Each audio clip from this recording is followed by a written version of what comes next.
नमस्कार, मैं हूं विमल मोहन और आप देख रहे हैं एनडीटीवी इंडिया। सिटी एक्सप्रेस की शुरुआत करते हैं विस्फोटक वाली स्कॉर्पियो और मनसुख हिरेन मौत के मामले में घिरे सचिन वजे के साथ। तो विस्फोटक भरी स्कॉर्पियो और मनसुख हिरेन मौत के मामले में घिरे मुंबई के assistant police sub inspector Sachin वजे की मुश्किलें बढ़ गई हैं। एनआईए दफ्तर में आज सचिन वजे से पूछताछ की गई। एटीएस की टीम भी वहां पहुंची।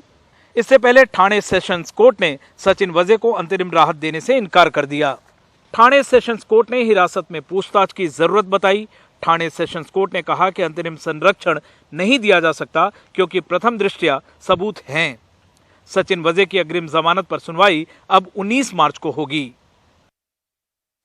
और इस मामले में और ज्यादा जानकारी दे रहे हैं हमारे सहयोगी सुनील सिंह।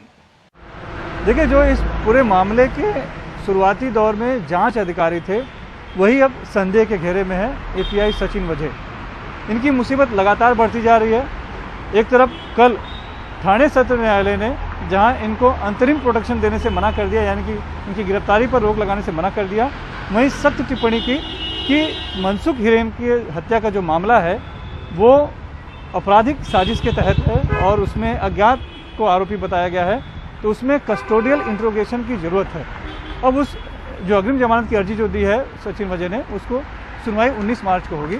लेकिन आज जो है वो सुबह से तकरीबन 11 बजे से एनआईए के इस दफ्तर में है और उनसे लगातार पूछताछ चल रही है। शाम तक एटीएस की टीम जो कि मनसुख हिरेन की हत्या के मामले की जांच करी है वो भी यहाँ आ गई है, जिसकी वजह से जो पूरा मामला है वो बहुत ही संगीन बनता दिख रहा है और खुद एपीआई सचिन वजे की मुसीबत बढ़ती जा रही है। कहाँ तो उस पूरे मामले के जो जांच अधिकारी थे उन्हें इस पूरे साजिश को बेनकाब करना था, कहाँ वो खुद ही इस पूरे साजिश में कहीं न कहीं फंसते नजर आ रहे हैं, घिरते नजर आ रहे हैं। मुंबई में भी कोरोना वायरस के मामले तेजी से बढ़ रहे हैं। पिछले 24 घंटे में मुंबई में 1709 नए मामले सामने आए हैं, जो इस साल सबसे ज्यादा हैं। मुंबई में पिछले 24 घंटे में 5 मरीजों की मौत भी हुई है। मुंबई में कल भी कोरोना वायरस के 1647 नए मामले सामने आए थे। दिल्ली की सीमाओं पर किसान आंदोलन को 4 महीने पूरे होने जा रहे हैं। पहले कड़ाके की ठंड झेली, फिर ठंड में हुई बारिश भी झेली और अब धीरे धीरे मौसम गर्म हो रहा है। इसलिए किसानों ने भी लंबी लड़ाई की तैयारी कर ली है। ये तैयारी कैसी है, देखते हैं हमारे सहयोगी मुकेश सिंह सेंगर की ये रिपोर्ट। सिंघू बॉर्डर पर किसानों के लिए ये बांस का घर बनकर तैयार है। चीन से आए कारीगर ने इसे 5 दिन में तैयार किया है। घर की छत पराली से बनाई गई है ताकि सूरज की गर्मी से बचाव हो सके। अंदर 2 कूलर और 2 पंखे लगे हैं। 12 फीट चौड़े और 25 फीट लंबे इस घर में 15 से 16 किसान आसानी से सो सकते हैं। गर्मी और आंधी को देखते हुए ये तैयारी की गई है। इस घर को बनाने की जरूरत क्यों पड़ी? जी बैठे हम क्या करेंगे। अच्छा, गर्मी करके हैं? गर्मी करके। अच्छा, गर्मी बहुत ज्यादा जी। अच्छा, रहना तो है ही। कि ये जो छत बनी है, हाँ जी, ये किससे बनाई आप लोगों ने? ये पहले पराली डाली है, फिर ऊपर तरपाल लगा दी। अच्छा, हाँ जी। अब ये कृषि भवन देख लीजिए। पानीपत से आए बुजुर्ग किसान ज्ञान सिंह ने गर्मी को देखते हुए इसे तैयार किया है। वो अपने पूरे परिवार के साथ 2.5 महीने से सिंघू बॉर्डर पर हैं। घास फूस और पराली से बने इस घर में जरूरत का पूरा सामान है। ज्ञान सिंह कहते हैं कि जब तक कृषि कानून वापस नहीं होंगे वो बच्चों के साथ यहीं डटे रहेंगे। यहाँ जी हमारी सरकार नहीं सुन रही जी। हम का यहाँ रोड पे तो बैठेंगे नहीं जी, बिल्कुल कलर में। तो हमने तो अपने लिए बना जी धूप होगी जी, यहाँ बैठना भी पड़ेगा। पहले सर्दी थी, अब गर्मी आ गई। अच्छा, इसका तो सारा लेना पड़ेगा जी हमने भी।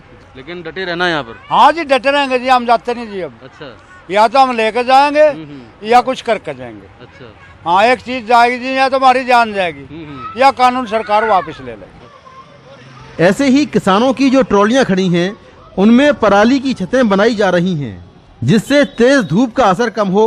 ट्रॉली में कूलर और मच्छरदानी का भी इंतजाम है। साथ में ठंडा पानी पीने के लिए फ्रिज भी मंगा लिया गया है। ये सड़कड़ा है, इसको झूठ बोलते हैं। अच्छा ये डालने से ये ठंडा रहता है गर्मियों में, अच्छा इससे इसमें गर्मी नहीं लगेगी। अच्छा हाँ, आराम से इसमें बारिश भी नहीं लगेगी। इसके ऊपर डाल देंगे प्लास्टिक का तो बारिश भी नहीं लगेगी कुछ भी। और क्या तैयारी बचने गर्मी से बचने की? गर्मी के बचने कूलर फ्रिज लाए हैं, कूलर खड़ा है ये फ्रिज लाए हैं, तो इससे काम चलेगा हमारा। मच्छरदानी भी लगा लिया आपने? मच्छरदानी लाइए, देखो टेंट लगा हुआ है बहुत बढ़िया। अच्छा ये भी लगा ली? मच्छरदानी भी लगा लिया। हाँ तो तैयारी पूरी है आपकी? तैयारी फुल है, फुल है। अच्छा। हाँ ठीकरी बॉर्डर की तरह सिंघू बॉर्डर पर भी पंजाब के होशियारपुर के एक किसान ने गर्मी से बचने के लिए हाईवे पर ही पक्का मकान बनाना शुरू किया, लेकिन छत पड़ती उससे पहले ही सोनीपत पुलिस ने काम रुकवा दिया। कल पुलिस आई थी जी, उन्होंने काम रोक दिया जी। सिंघू बॉर्डर पर यूं तो पहले के मुकाबले किसान काफी कम हैं। खेती का वक्त है, इसलिए किसान अपनी अपनी बारी के हिसाब से आते हैं, लेकिन उनके ये नए घर बताते हैं कि वो लंबे आंदोलन के लिए तैयार हैं। मौसम बदल रहे हैं, लेकिन किसानों के इरादे नहीं।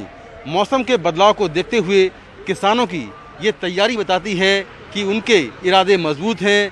वो मजबूत इरादों के साथ यहाँ रुके थे और रुके रहेंगे। सिंघू बॉर्डर से कैमरामैन गौरी प्रसाद के साथ मैं मुकेश सिंह, एनडीटीवी इंडिया। तो लेते हैं एक छोटा सा ब्रेक। ब्रेक के बाद देखते हैं देहरादून शताब्दी एक्सप्रेस की एक बोगी में लगी आग।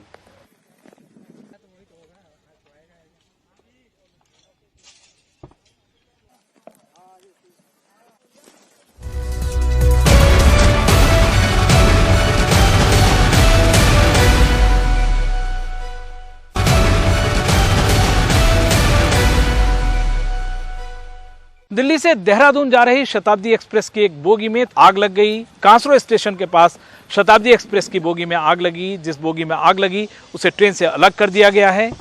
किसी के हताहत होने की खबर नहीं है। पुलिस के मुताबिक सभी यात्रियों को सुरक्षित बाहर निकाल लिया गया है। कहा जा रहा है कि आग शॉर्ट सर्किट की वजह से लगी थी। इसके साथ ही आग पर काबू पा लिया गया है। और अब बात अमरनाथ यात्रा की। अमरनाथ यात्रा की तारीखें घोषित कर दी गई हैं। इस साल 28 जून से 22 अगस्त तक अमरनाथ यात्रा होगी। अमरनाथ यात्रा श्राइन बोर्ड की बैठक में फैसला लिया गया है। इस बार अमरनाथ यात्रा 56 दिनों तक चलेगी। श्रद्धालुओं के लिए 14 अप्रैल से रजिस्ट्रेशन शुरू हो जाएगा। जम्मू कश्मीर के केंद्र शासित प्रदेश बनने के बाद ये पहली अमरनाथ यात्रा है। साल 2020 में कोरोना महामारी के चलते यात्रा को रद्द करना पड़ा था। तो इस बार सुरक्षा बलों और प्रशासन के लिए चुनौती बड़ी होने वाली है। एक तो यात्रियों को सुरक्षा देना, दूसरा कोरोना को देखते हुए तमाम एहतियातों के साथ यात्रा और यात्रियों की व्यवस्था करनी होगी।